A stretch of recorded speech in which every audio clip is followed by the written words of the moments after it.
नमस्कार। तो भाई कैसे हैं आप लोग। तो भाई हम क्वेश्चन ऑफ द डे की जो बहुत इंपॉर्टेंट सीरीज डिस्कस कर रहे थे, इसके सारे ही क्वेश्चन काफी अच्छे हैं। आप इनको सोल्व करने की कोशिश जरूर करें और समझने की कोशिश करें क्वेश्चंस को, ठीक है। और भाई कुछ एक क्वेश्चंस का ये कुछ एक स्टूडेंट्स का ये डाउट्स था कि सर आप ये चीज करवाओ, ये चीज करवाओ। तो भाई आपको मैं एक बात पहले क्लियर कर देता हूँ कि मैंने जितने चैप्टर पढ़ाया ना अभी तक, मैंने है ना सर्च इंडिसेस पढ़ाया, अभी तक मैंने प्रोग्रेशन पढ़ाया, दोनों अलजेब्रा के पार्ट है, ठीक है। तो इनमें अगर आपको कोई दिक्कत आती है ना तो आप मुझे बताओ। ये मैंने पूरे चैप्टर कंप्लीट करा दे और उनके जितने भी क्वेश्चन बनते हैं ना, जिस लेवल से जितने भी मुश्किल क्वेश्चन, इजी क्वेश्चन, सारे कॉन्सेप्ट मैंने क्लियर करे। देखो क्वेश्चन मेरी नजर में कोई मुश्किल नहीं होता है, ठीक है। बस आपको उसका समझने का नजरिया आपको समझ आना चाहिए।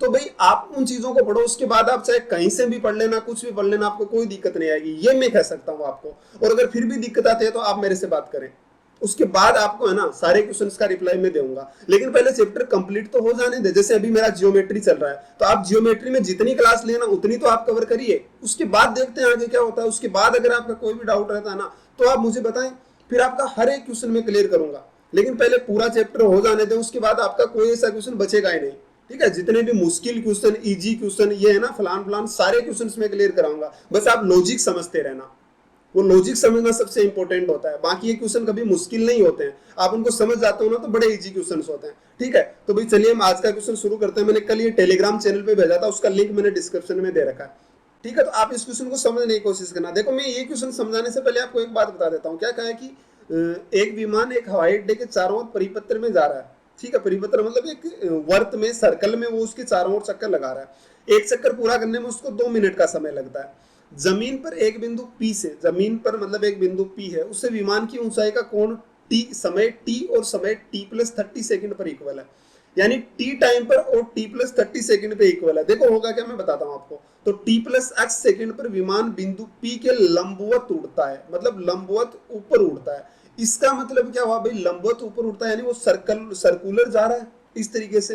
और कह रहा है कि एक बिंदु P है, उसके T+x सेकंड पे उसके ऊपर उड़ता है एकदम से। इसका मतलब जो P पॉइंट है ना वो कहाँ पे है भाई, वो है उसी सर्कल पर जिसमें वो राउंड कर रहा है ना, इस तरीके से घूम रहा है। उसी पॉइंट पर क्या है भाई, वो विमान उड़ रहा है, यानी वो पॉइंट कहाँ है भाई, उसके उस सर्कल वाली ट्रैक पर ही है, ठीक है। ये बात समझ आई।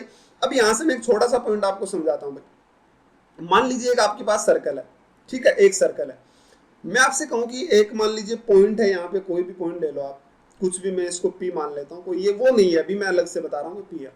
तो मैं कहूँ कि आप एक ऐसी डिस्टेंस बताओ भाई मुझे यहाँ से, जिस पर कि यहाँ से खैरा कि इस तरीके से मान लो यहाँ पे एक कोई भी पॉइंट है यहाँ पे इस सर्कल में, ठीक है, वो हवा में उड़ रहा है कुछ भी है। तो मुझे ऐसा पॉइंट बताओ जो यहाँ से, और एक और पॉइंट ऐसा बताओ जो डिस्टेंस इसकी दोनों पॉइंट से इक्वल हो जाए। मतलब यहां से यहां तक की डिस्टेंस जैसे मान लीजिए D है, तो इस सर्कल पे एक ऐसा पॉइंट और बताओ जहां से इसकी डिस्टेंस इक्वल हो जाता है। आप क्या कहोगे भाई, यहाँ पे कोई एक पॉइंट और रहा होगा, तो ये क्या हो जाएगी भाई, दोनों की डिस्टेंस, यानी कि ये कोण दोनों है ना वो क्या है, बराबर है भाई, एक पॉइंट से यही तो रहा होगा। तो ये रहा होगा, मतलब अगर इसने, इस हवाई जहाज ने यहाँ से यहाँ तक मान लीजिए T समय लिया ना, तो यहाँ हवाई जहाज कोई भी आप गाड़ी कह सकते हो, तो यहाँ से यहाँ तक भी कितना लेगा भाई T। ये बात आपको समझ आएगी नहीं, मुझे इतना बता दो आप, बोलो। तो यहाँ से यहाँ तक जो, तभी तो इक्वल होगा ना। अब आप अपने क्वेश्चन में आना भाई। आपका क्वेश्चन देखो कितना इजी क्वेश्चन है, कोशिश करना है इस क्वेश्चन को समझने की। बहुत इजी और बहुत लॉजिकली क्वेश्चन था, बस आपको सिर्फ 1 सेकंड का देखना था भाई, ये खत्म हो जाएगा उतनी सी देर में क्वेश्चन। भाई मैंने क्या कहा कि एक आदमी और वो P पॉइंट से, P मतलब उसके लंबवत है, यानी इतना तो श्योर हो गया कि जो पॉइंट P है ना वो इस सर्कल पे ही कहीं पे है, यहाँ पर है, सही बोल रहा हूँ। अब कह रहा है कि T समय और T+30 सेकंड के बाद में एंगल इक्वल है। यानी कि मान लो यहाँ पे उसने वो हवाई जहाज यहाँ ऊपर की ओर उड़ रहा होगा, यहाँ पे 3D में बना नहीं सकता, तो यहाँ से जो एंगल बनेगा ना इस हवाई जहाज का, ये जो प्लेन है इसका यहाँ से एंगल बनेगा कि ये अगर थीटा है तो एक और दूसरा पॉइंट बनेगा।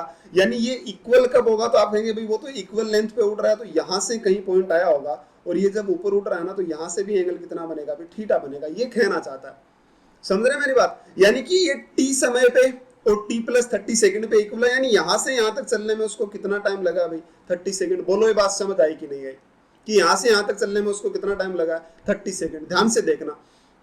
अब मुझे बताओ कि इस पूरे सर्कल, यानी पूरे सर्कल को इसको कवर करने में कितना टाइम लग रहा है भाई, 2 मिनट। 2 मिनट का मतलब कितना होता है भाई, 2 मिनट का मतलब है 120 सेकंड। बोलो भाई ये बात समझ आई कि नहीं, 120 सेकंड लगते हैं, सही बोल रहा हूँ। अब आप मुझे बताना कि अभी मैंने कहा कि ये वाला और ये वाला एंगल इक्वल है, तो बताओ ये डिस्टेंस और ये डिस्टेंस इक्वल है कि नहीं है। बताना जरा। यही तो बात यहाँ पे मैंने अभी बताई थी आपको, इधर इस तरफ यही तो बात बोली है। तो देखो जरा ध्यान से देखो, क्वेश्चन को समझने की कोशिश करो भाई।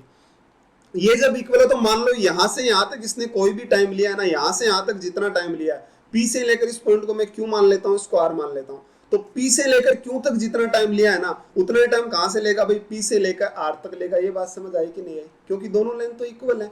तो बताओ टोटल ये चक्कर पूरा करने में इसको कितना समय लगता है, मतलब यहां से यहां जाने में टोटल कितना समय लगता है? तो आप कहेंगे 120 सेकंड, जिसमें से 30 सेकंड ये कहां पे खर्च कर चुका है भाई, यहाँ पे।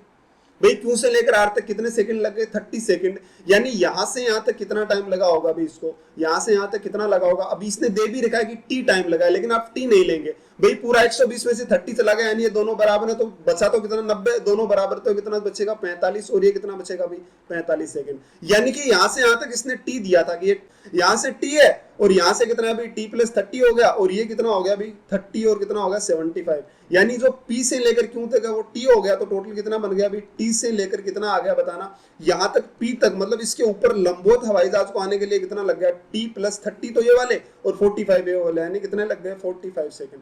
बोलो जरा ये बात समझ आई कि नहीं आई? और आपसे क्वेश्चन में यही पूछा था कि टी प्लस एक्स सेकंड लगते हैं, तो एक्स का मान बताओ, तो एक्स की वैल्यू कितनी आ गई बताना, 75 सेकंड आपका आंसर होगा। देखो कितना इजी क्वेश्चन था, एक छोटा सा पॉइंट जो आपको समझ में आता है, ऐसे क्वेश्चन एग्जाम में पूछे जाते हैं।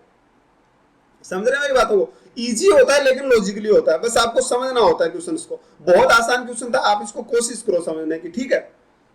अगर नहीं समझ आए तो एक बार फिर से देख सकते हो, आपकी टी प्लस यहाँ से 30 सेकंड लगा है, और वहां से टी समय, इधर भी टी समय लगेगा, तो ये कितना हो गया। देखो मैंने क्या किया, मैंने 45 क्यों नहीं किया, इसने कहा कि वो 30 सेकंड बाद, मान लीजिए यहाँ से यहाँ तक ही उड़ने में उसको टी समय लगा होगा, ठीक है। तो ये कितना लग गया, अब इसको टी से समय लग गया। इससे आगे जो है यहाँ तक जाने में इसको कितना समय लगेगा बताना जरा। तो यहाँ से 30 सेकंड लग गया। अब बोलो यहाँ से यहाँ तक जाने में कितना लगेगा भाई, ये 45 लगेगा। तो बोल रहा है कि यहाँ से यहाँ तक टी है, तो यहाँ से यहाँ तक आने में मतलब उसको कितना समय लग गया, टी प्लस एक्स लगा, यानी कितना लग गया टी प्लस 75। तो एक्स की वैल्यू 75 आ गई, ठीक है। तो भाई ये क्वेश्चन था, बड़ा इजी था, समझने की कोशिश करें, ठीक है। और अगर क्लास अच्छी लगे तो चैनल को सब्सक्राइब जरूर करें। और भाई ये है आपका नेक्स्ट क्लास का क्वेश्चन, ये देखना आप, ये भी बड़ा अच्छा क्वेश्चन है और बहुत ही लॉजिकली क्वेश्चन है, भी काफी इजी भी है। और इस क्वेश्चन का आप आंसर मुझे कमेंट बॉक्स में लिखें भाई, इसका आंसर कि कितना आंसर आएगा। जिन का आंसर आ जाता है, चाहे गलत या आप जैसा भी आपका आंसर आता है, आप कमेंट बॉक्स में जरूर लिखें, ठीक है। तो चलिए भाई मिलते हैं आगे अगली क्लास में, आज के लिए इतना ही, थैंक यू।